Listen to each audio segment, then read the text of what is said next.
Selamat siang semua. Shalom. Boleh silakan duduk saudara semuanya.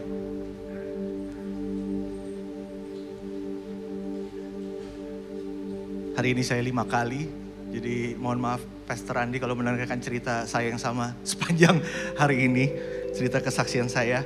Dan apa kabar semuanya? Nah, gak mendengar pesan Pastor Alfi minggu lalu nih. Gimana nih? Coba yang mendengar pesan Pastor Alfi kemarin, apa kabar semuanya? Wah, sedikit nih yang mendengar nih. Apa kabar semuanya? Saya harusnya tapi karena saya bukan orang Batak, jadi saya agak susah untuk Ya, selama sebulan ini kita sedang belajar pemuridan. Dan sama seperti pesan dari Pastor Alfi minggu lalu, bahwa Tuhan tidak mencari anggota gereja, tapi Tuhan mencari murid. Tetapi murid seperti apa yang Tuhan Yesus mau? Dan hari ini saya cuma mau share tentang cerita kesaksian saya. Saya akan lebih banyak bercerita kepada saudara. Tapi sebelum itu mari kita buka Alkitab di ayat yang sama. Kemarin Pastor Alfi bagikan di minggu lalu. Tapi saya akan membukakan dalam versi Amplified Bible. Jadi maaf agak jaksel sedikit, agak Inggris. Saya akan bacakan Matius 28 ayat 18 sampai 20 versi Amplified. Jesus came up and said to them, all authority, all power of absolute rule in heaven and on earth has been given to me. Go, therefore, and make disciples of all the nations. Di dalam kurungnya, help the people to learn of me, believe in me, and obey my words. Baptizing them in the name of the Father and of the Son and of the Holy Spirit, teaching them to observe everything that I have commanded to you. And I'm with you always, remaining with you perpetually, regardless of circumstance and on every occasion, even to the ends of the age. Di bagian disciple of all nations, ditulis dalam kurungnya itu sangat memberkati saya. Ditulis, learn of me, believe in me, and obey my word. Dan tema khotbah saya hari ini mengenai learn, believe, and obey. Ini adalah satu kesatuan ketika kita menjadi murid Kristus. Mari sebelum itu mari kita doa. Tuhan terima kasih. Urapi kami, urapi hamba-Mu juga Tuhan. Bukakan telinga dan hati kami biar kami mengerti dan memahami Tuhan isi firman-Mu. Terima kasih Bapa di dalam nama Tuhan Yesus. Mari semua yang percaya semua katakan amin. Kita lagi belajar tentang pemuridan. Saya percaya semua di sini adalah murid Kristus. Tapi apa itu pemuridan? Pemuridan itu adalah seorang yang dewasa rohani. Yang membimbing, meneladani, menuntun, dan mengajarkan iman itu. Percaya itu agar saudara, orang lain itu percaya kepada Yesus Juru Selamat itu. Dan bukan sekedar itu, agar saudara pun bukan sekedar percaya, tapi mengenal. Mengenal dia itu siapa, Yesus itu siapa. Bahkan lebih dalam lagi, sama seperti pesan Pastor Alfi minggu lalu. Menjadi sempurna. Sama seperti Kristus. Dan ini yang kita teladani sepanjang bulan ini bagaimana kita menjadi seperti Yesus sendiri. Dan puji Tuhan kita melihat ada namanya buku The Gospel, Matius, Markus, Lukas, Yohanes yang mencatat bagaimana apa yang Yesus lakukan, apa yang Yesus katakan di sepanjang perjalanan dia. Saya akan mulai kisah pemuridan itu dari kisah bangsa Israel saudara. Saya percaya pemuridan itu dimulai dari namanya keluarga. Katakan keluarga. Dimulai dari ibu dan bapak yang mengajarkan, meneladani dan membimbing anaknya sendiri. Karena itu terjadi di bangsa Israel. Proses pemuridan itu terjadi ketika Abraham mengajarkan iman itu kepada Ishak. Dimulai dengan namanya keluarga sebelum terbentuk bangsa Israel yang demikian besar. Dari Ishak turun ke Yakub, Israel. Dan proses pemuridan pun mulai terjadi di bangsa Israel setelah keluar dari perbudakan dari Mesir. Waktu itu Tuhan berniat, bukan berniat lagi, tapi mau berdiam di antara bangsa Israel. Kalau saudara baca, dia turun dari Gunung Horeb. Yang dalam sepanjang, kalau saudara baca di kitab Perjanjian Lama, tidak ada perkataan tiba-tiba Tuhan mau turun.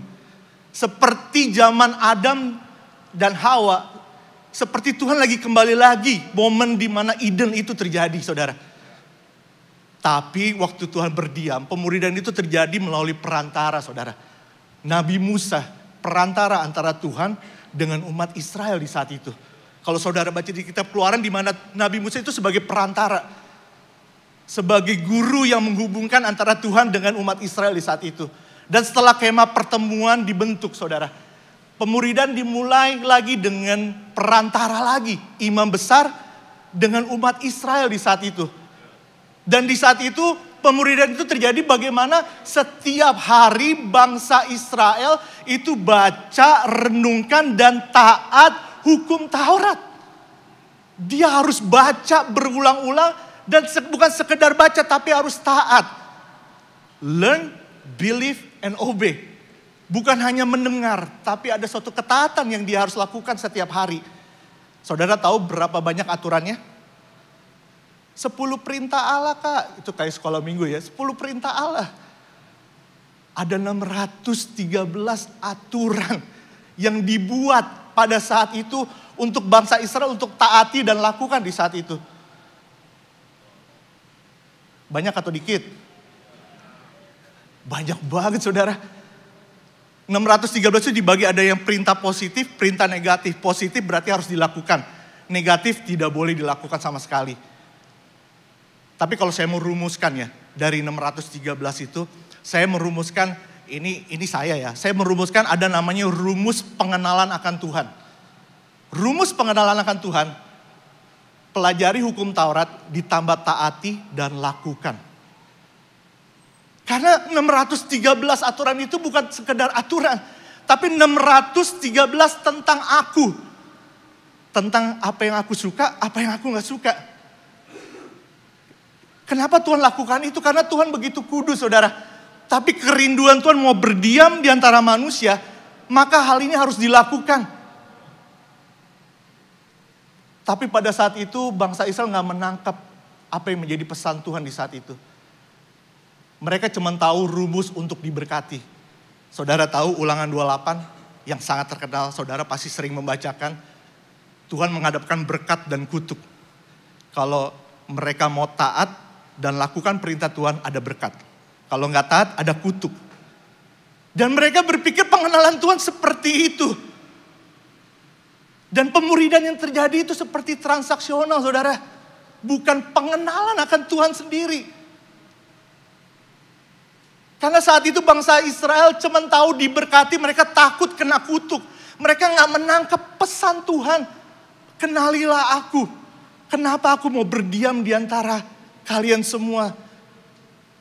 Makanya kalau saudara baca di hukum Taurat ada aturan yang mengatur korban bakaran kan. Korban bakaran penebusan salah dan dosa. Bangsa Israel nggak menangkap pesan Tuhan. Mereka berpikir kalau gua melakukan kesalahan, tinggal buka hukum Taurat. Kesalahan ini kasih apa? Burung tekukur 2, kambing domba 2. Dan mereka berpikir cukup itu saja. Karena mereka takut untuk dikutuki. Makanya ada firman Tuhan berkata di Hosea 6 ayat 6. Kita buka semuanya di Hosea 6 ayat 6. Sebab aku menyukai kasih setia dan bukan korban sembelian. Dan menyukai pengenalan akan Allah lebih daripada korban-korban bakaran. Coba bayangkan saudara kalau ada rumus transaksional seperti ini. Saudara di sini yang orang tua, sebagai orang tua, boleh angkat tangan? Misalkan saudara sebagai orang tua memiliki anak. Tiba-tiba saudara punya aturan di rumah. Pasti di rumah pasti ada aturan kan. Keluarga Pak Andi Cokro, value-nya seperti apa. Karena ini untuk mengenal sebagai The Cokro. Pasti tahu aturannya seperti ini. Mungkin gak ada 613 gak Ci? Aturan buat Ines, Ilen. Banyak banget lebih ya. Loh, tapi bayangkan saudara, saya percaya seluruh keluarga itu pasti ada aturan. Aturan itu yang membuat kita mulai mengenal siapa orang tua kita itu seperti apa. Coba bayangkan saudara sebagai orang tua punya anak yang tiba-tiba melakukan pelanggaran. Melakukan kesalahan yang melukai perasaan saudara sebagai orang tua. Coba mungkin anak ini memakai rumus transaksional seperti bangsa Israel. Kucuk-kucuk ketika melakukan pelanggaran dia bawa es matcha latte. Kesukaan saudara. Yang seremonial lagi. Yang mahal. Saudara akan memaafkan? susah nih, es matcha latte enak banget nih. Wah, tahu aja nih anak gue nih, kesukaan gue. Memaafkan iya, sebagai orang tua pasti memaafkan. Tapi coba bayangkan kalau dia melakukan kesalahan yang sama lagi. Yang melukai perasaan saudara sebagai orang tua. Kucuk-kucuk dia bawa es matcha latte yang seremonial. Saudara akan memaafkan? Saudara akan marahi bukan? Yang saudara inginkan anak saudara saudara bukan sekedar ingin es matcha latte. Meskipun mau tetap. Tapi kan yang saudara inginkan, anakku mengenalku. Anakku kenal papa mama itu seperti apa. Kesukaan papa apa, gak sukanya papa mama seperti apa. Yang saudara ingin pemuridan terjadi kan seperti itu. Bukan sekedar taat. Tapi mengasihi as the parents yang memberikan legacy itu, iman itu kepada anak-anak setiap saudara. Dan ini yang terjadi pemuridan tentang pengenalan, tentang hubungan. Dan Yesus pun melakukan pemuridan dengan 12 murid saudara. Saya percaya tanpa ada hubungan, susah banget untuk dilakukan ketaatan saudara. Susah. Tanpa ada kasih dalam hubungan tersebut, it's gonna be hard for us to obey. Dan Yesus pun melakukan pemuridan dengan 12 murid. Dan bayangkan selama 3,5 tahun, Yesus melakukan pemuridan itu, dia selalu banyak berbicara, mengajar. Dan dia banyak melakukan mujizat demi mujizat. Tapi dia adalah guru. Kerap kali dia mensummary pengajaran dia yang penting langsung kepada muridnya. Demikian hubungan yang sedang dilakukan Yesus saudara. Ada satu kejadian di mana murid-murid tidak bisa melakukan kesembuhan. Dia datangi guru-guru, saya kok gak bisa melakukan kesembuhan? Hai kamu orang yang kurang percaya. Itu sedang mengajarkan loh. Sedang memuridkan. Tapi bukan dasar dengan mengajarkan. Tapi ada namanya hubungan yang Yesus lakukan selama 3,5 tahun itu saudara. Yesus bukan sekedar bercakap-cakap. Tapi dia melakukan hubungan itu dengan 12 murid yang dia mulai. Hubungan itu terjadi. Saya akan cerita 2 orang murid saudara. Yang saya akan ceritakan di siang hari ini. Murid yang pertama namanya Petrus. Kalau saudara baca kisah Petrus, kita bisa mengenal Petrus kan. Petrus seorang yang menggebu-gebu. Saudara nonton film The Chosen, pasti saudara tahu Netflix ini, di film di Netflix ini, di Chosen, Petrus itu adalah seorang yang menggebu-gebu, seorang yang semangat banget. Seorang yang paling berkomentar paling pertama kali untuk bilang kepada Yesus.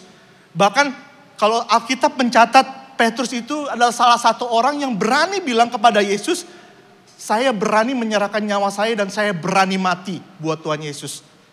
Wah, kalau sebagai kita lihat ini sepertinya pemuridan Yesus berhasil ya.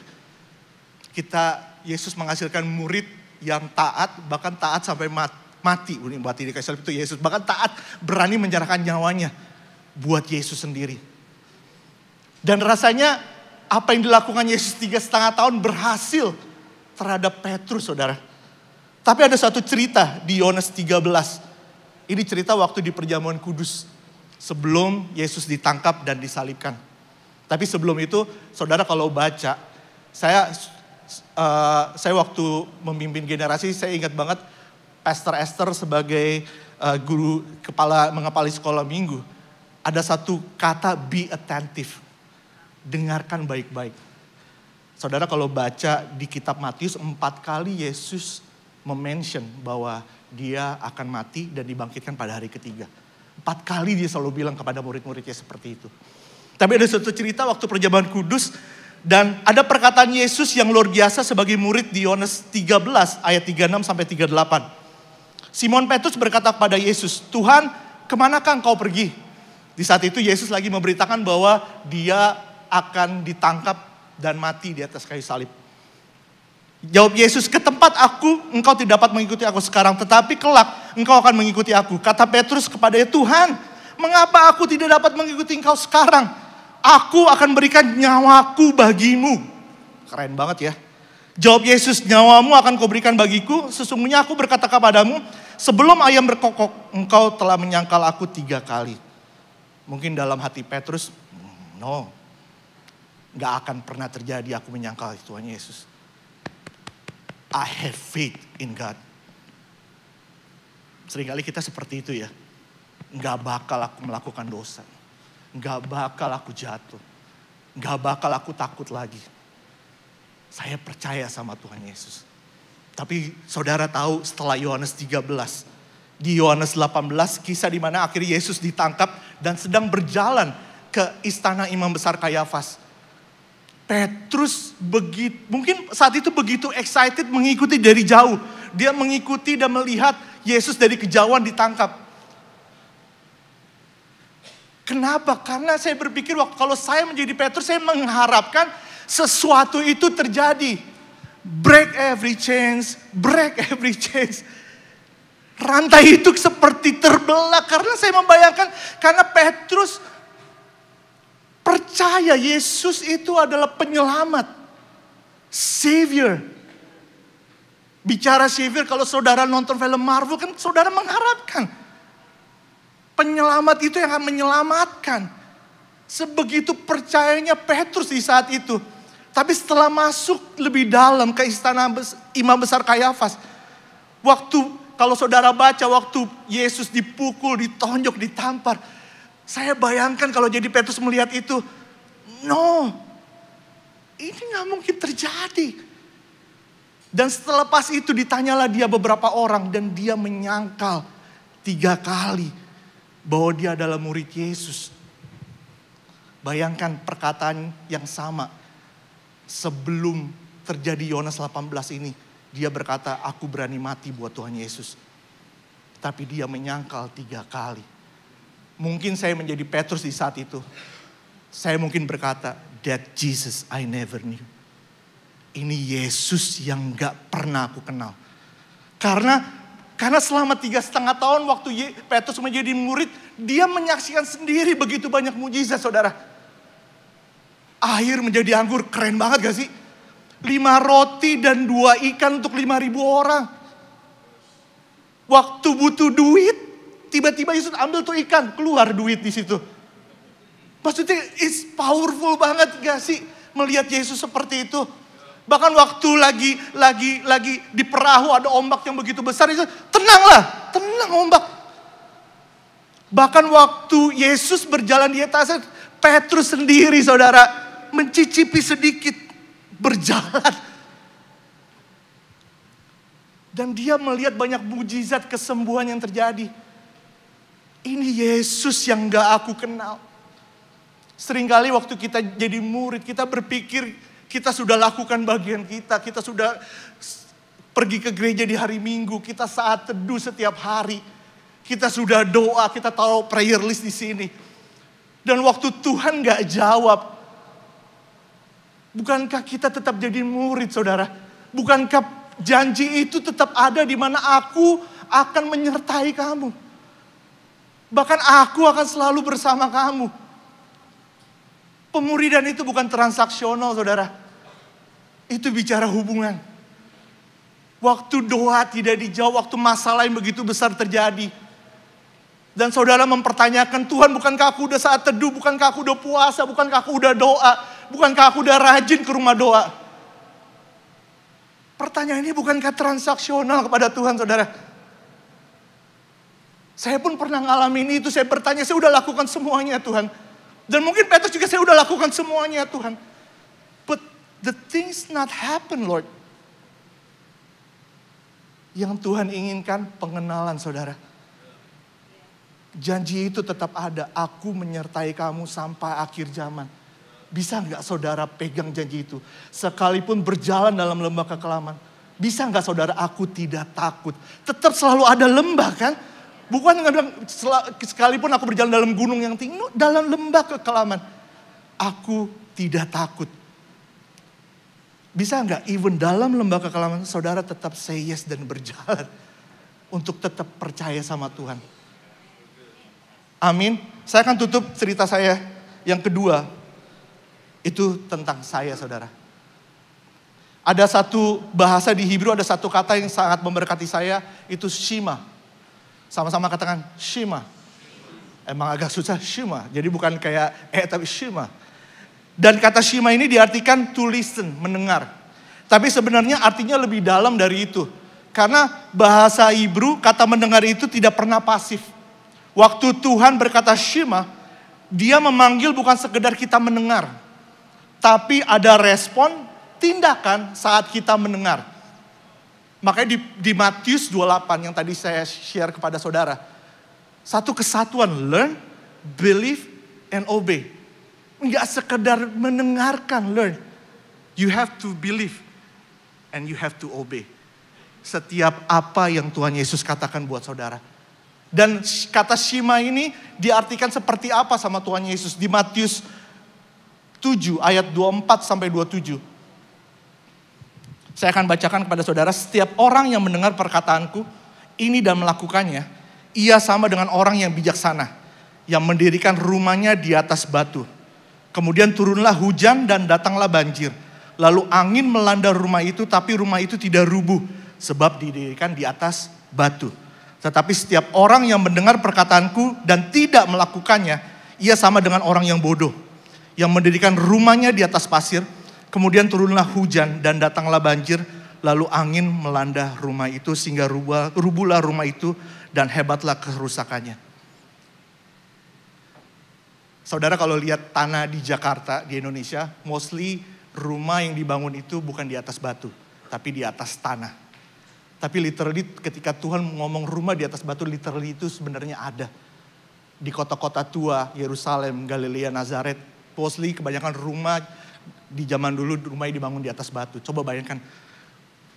Kalau untuk bangun di atas tanah mungkin prosesnya nggak gitu lama karena kan mungkin bisa dicangkul atau dengan alat karena lebih gampang. Coba bayangkan rumah dibangun di atas batu.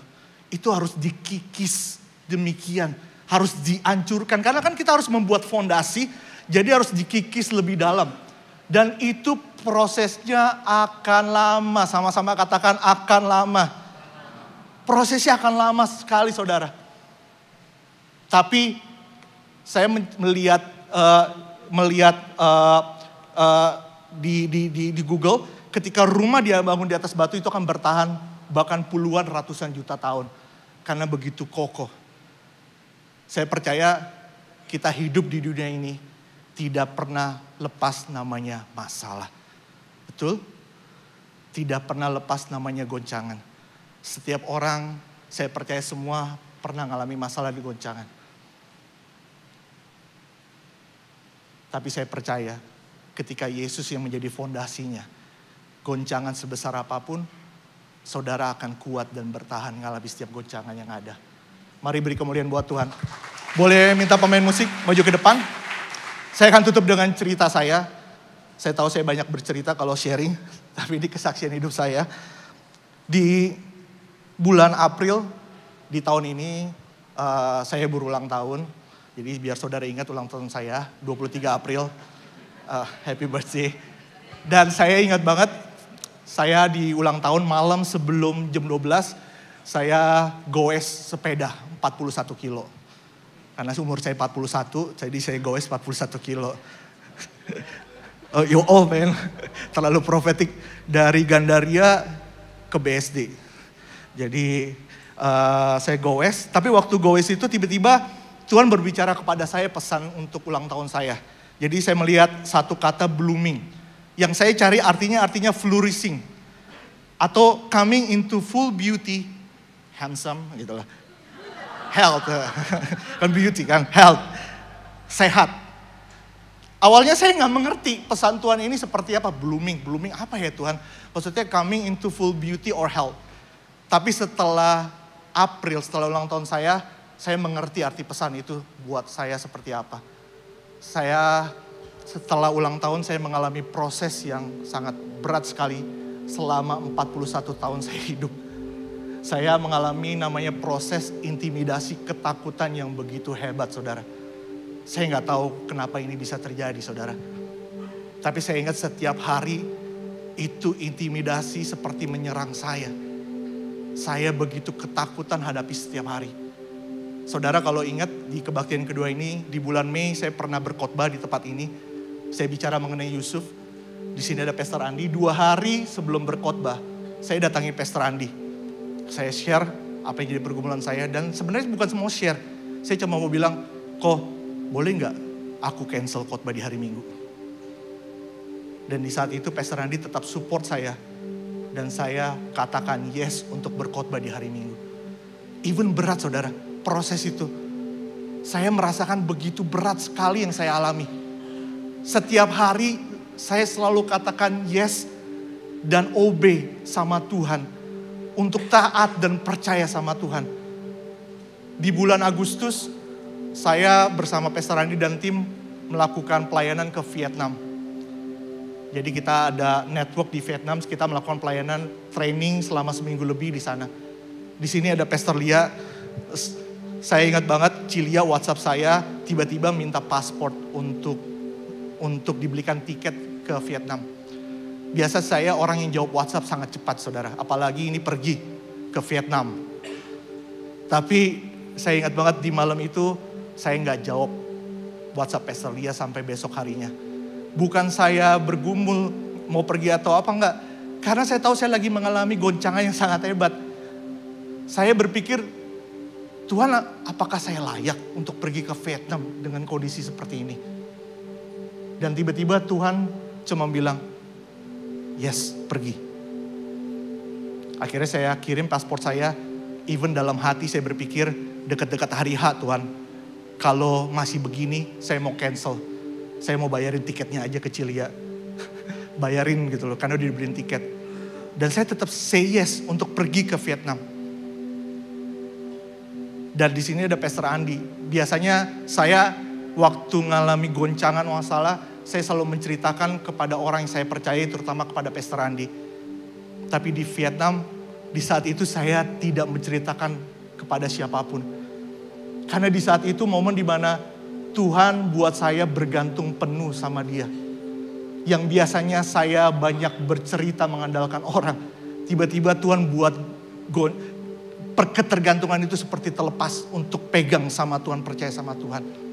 Saya ingat banget waktu di Vietnam, sebelum saya mau ngajar khotbah, rasa intimidasi ketakutan itu begitu besar sekali saudara. Saya tahu, tapi saya harus maju untuk ngajar dan berkhotbah. Rasanya pengen berhenti, rasanya pengen nyerah. Tapi sekali lagi, saya katakan yes dan tetap taat. Dan Tuhan mampukan saya berkhotbah dan ngajar sampai selesai saudara. Even setelah balik dari Vietnam, proses itu tetap ada. Tetap ada. Tapi saya percaya setiap hari proses itu bukan melemahkan saya. Tapi menguatkan saya. Seperti fondasi itu lagi dibentuk.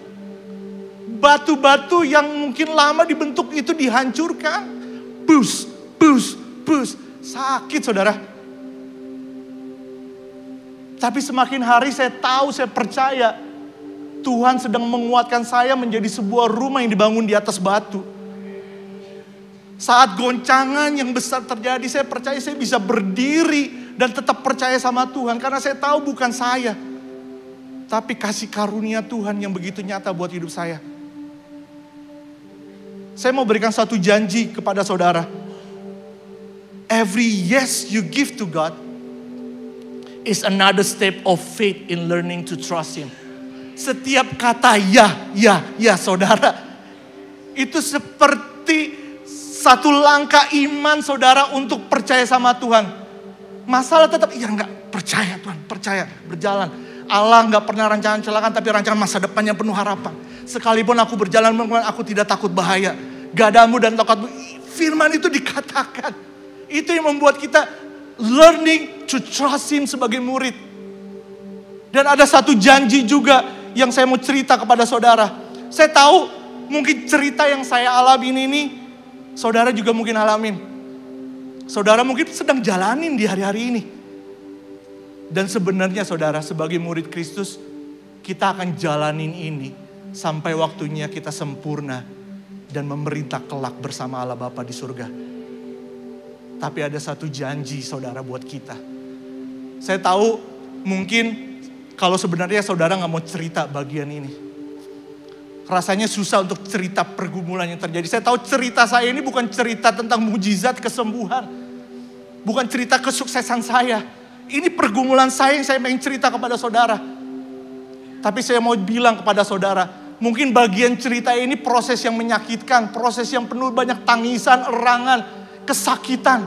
Rasanya mau menyerah. Tapi saya mau bilang, ada seseorang yang begitu excited, yaitu Tuhan sendiri. Menunggu setiap kata yes demi yes. Menunggu setiap ketaatan demi ketaatan saudara untuk melangkah. Ya Tuhan, walaupun rasanya sakit Tuhan. Walaupun rasanya susah. Walaupun sepertinya kematian di depanku Tuhan. I say yes. Untuk melangkah dan percaya sama Tuhan. Ada suatu janji di Roma 8 ayat 11. Kita bacakan sama-sama saudara. 1, 2, 3. Dari antara orang mati.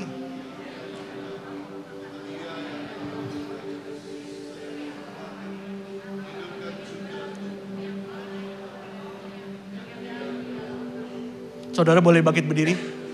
Saya nggak tahu apa yang dialami saudara di hari-hari ini.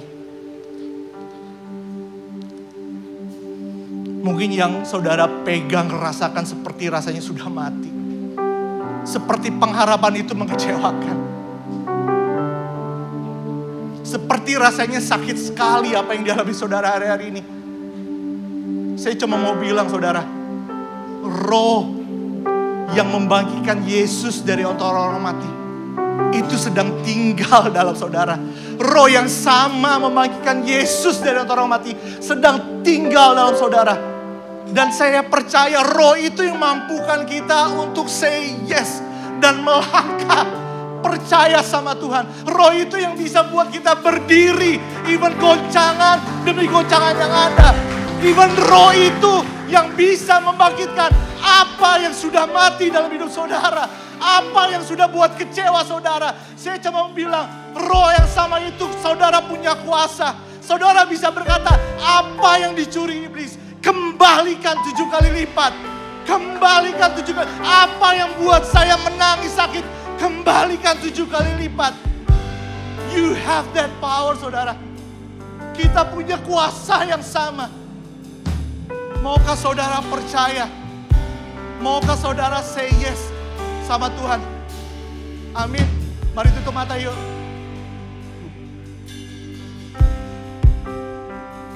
Ku bawa hatiku, penyembahanku, ku semakin berkurang. Come on. Yesus makin bertambah. Ini kami bawa persembahan kami. Ku bawa hatiku, penyembahanku, ku semakin berkurang. Yesus makin bertambah. Ini hati kami.